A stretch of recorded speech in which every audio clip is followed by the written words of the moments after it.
আপনারা জানেন বিমান দুর্ঘটনায় দগ্ধ এবং আহতদের অনেককে নেওয়া হয়েছে রাজধানীর উত্তর আধুনিক মেডিকেল কলেজ হাসপাতালে। আমরা সেখানকার সবশেষ পরিস্থিতি জানবো, সহকর্মী আনোয়ার সাদাত নূর আছেন সেখানে। আনোয়ার সাদাত নূর, আমরা জানি যে সবচেয়ে বেশি আহত সেখানে নেওয়া হয়েছে, কি পরিমাণ আহত সেখানে আছেন এবং চিকিৎসা তাদের চলছে কিনা এবং কেউ মারা গেছেন কিনা সেখানে?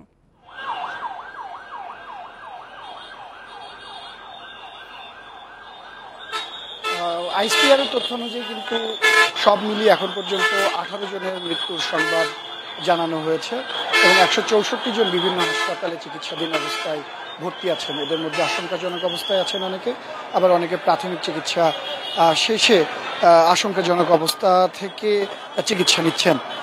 তবে আমরা আছি এই মুহূর্তে উত্তর আধুনিক হাসপাতাল, যেটাকে বাংলাদেশ মেডিকেল নামে পরিচিত, সেই হাসপাতালে ভবনে অবস্থান করছি। এখানে আমরা দেখতে পাচ্ছি যে কিছু যে হাসপাতালের সামনের মানুষের যে পদচারণা, যে সমাগম, এই সবাই যে উৎসুক জনতা এমনটি নয়, এর মধ্যে স্বজনরা আছেন।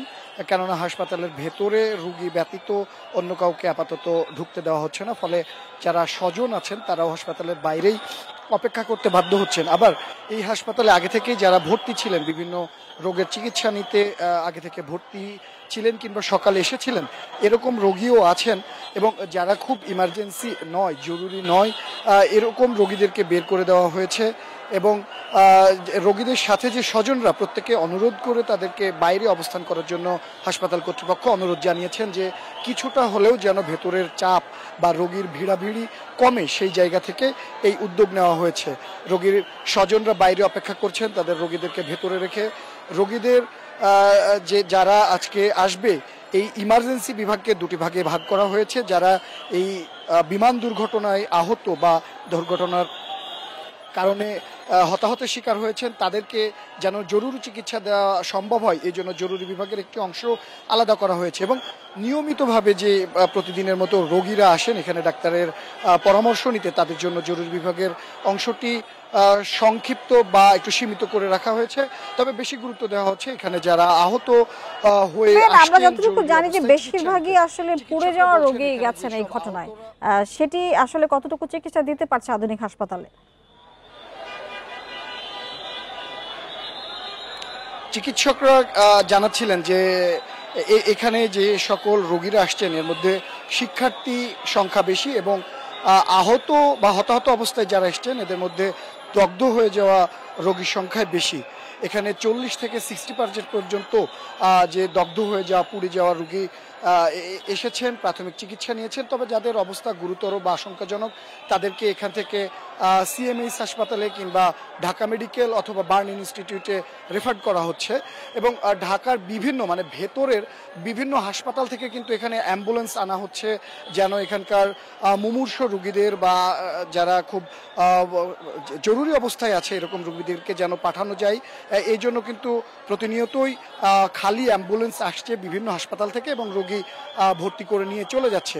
এইসব রোগীদের খবর নিতে, খোঁজ নিতে এবং তাদের সুচিকিৎসা নিশ্চিত করতে কিন্তু ইতিমধ্যে জামায়াতের আমির ডাক্তার শফিকুর রহমান, বিএনপি নেতা রুহুল কবির রিজভী সহ অ্যানি চৌধুরী এসেছিলেন, যুবদল নেতা, ছাত্রদল নেতা, অনেক রাজনৈতিক নেতাকর্মীরা আসছেন যারা খোঁজখবর নিচ্ছেন এবং এখানকার সুচিকিৎসা যেন নিশ্চিত হয় সে ব্যাপারে হাসপাতাল কর্তৃপক্ষের সাথে কথা বলছেন। এবং হাসপাতাল কর্তৃপক্ষ বলছেন যেন চিকিৎসা নিশ্চিত হয় সে ব্যাপারে তারা সকল ধরনের প্রস্তুতি নিয়ে রেখেছেন।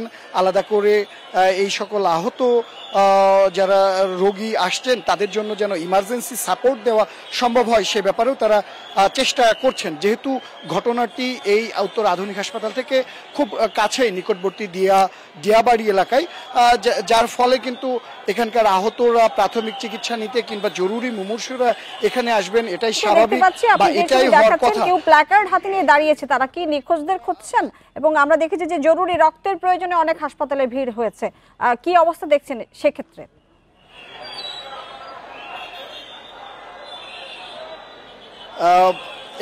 এখানে যে ভিড় হচ্ছে সেখানে ভলেন্টিয়াররা আছেন, স্বেচ্ছাসেবীরা আছেন। তবে এখানে রক্তের প্রয়োজন হচ্ছে, আমরা কিছুক্ষণ পরপরই ঘোষণা শুনছি যে রক্তের প্রয়োজন, এ পজিটিভ বি পজিটিভ রক্তের প্রয়োজন। আবার একই সাথে কিন্তু যে স্বেচ্ছাসেবী বা শিক্ষার্থীরা আছেন তারা মাইকিং করছেন যেন রক্ত এখান থেকে ম্যানেজ করা সম্ভব হয়। যেসব আগত মানুষজন আছেন, স্বজনরা আছেন কিংবা উৎসুক জনতা, এরাও কিন্তু এইসব আহ্বানে সাড়া দিচ্ছেন এবং ইনস্ট্যান্ট সেখানে রক্ত দেওয়া হচ্ছে। তবে এখান থেকে যে অনুরোধ জানানো হচ্ছে যে ঢাকা মেডিকেল কলেজ হাসপাতালে এবং বার্ন ইনস্টিটিউটে প্রচুর পরিমাণ রক্তের প্রয়োজন। যারা রক্ত দিতে আগ্রহী বা ইচ্ছুক তাদেরকে সেখানে যাওয়ার জন্য অনুরোধ করা হচ্ছে এবং এখানে বেশি ভিড় বা সমাগমের সৃষ্টি না করে যেন জায়গাটি যথাসম্ভব গাড়ি চলাচলের জন্য উন্মুক্ত ফাঁকা রাখা হয়, যেন যে সকল আহতরা আসবেন সে সকল আহতরা খুব সহজেই আসতে পারেন। আমাদের কাছে উত্তরা অনেকগুলো হাসপাতাল, শুধু উত্তরা আধুনিক হাসপাতাল নয়,